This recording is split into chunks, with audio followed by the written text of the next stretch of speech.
I then did the Royal Commission to Liquor, and I then had a great circuit practice both at Ballarat and at Warrnambool, and whilst it was very hard work, it was very remunerative work, and it had the disadvantage of being away from your family, etc., etc.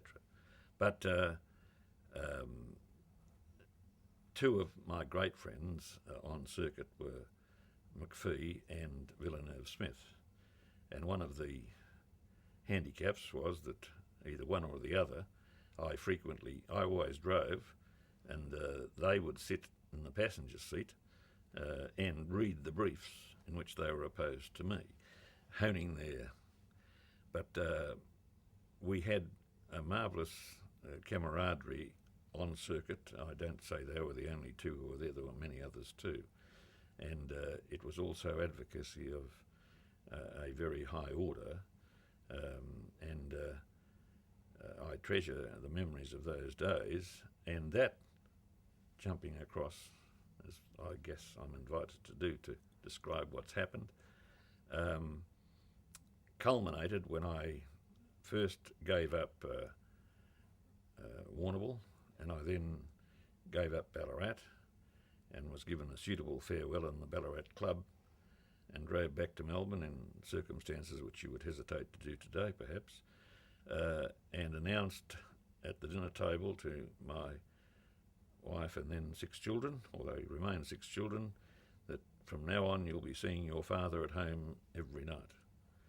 The next day I came into Chambers and Kevin Foley said, look, could you go to Sydney to do an adjournment application in a Royal Commission? And that was the Royal Commission into Petroleum, which was in 1973. And from then on, for the next 2 to 2.5 years, I was a frequent commuter to Sydney, and likewise in the Prices Justifications Tribunals in the petroleum industry. And that really brought me back into the ordinary broadness of barristerial practice. I did, I think, 4 or 5 jury trials after I'd taken silk, which was in 1974, and when previously I'd done that hand over fist. I did a lot of planning, and then I was into some white-collar crime, commercial work and so on. And of course there was always hanging around the place the inquiries, the Brockenshire inquiry, the Davies inquiry into the liquor industry, and I was counsel assisting in the BLF inquiry, and you reminded me, and which I'd almost forgotten, that I was appearing in the Tricontinental inquiry. Mm. So they took up a lot of time, and I do not complain one whit about that.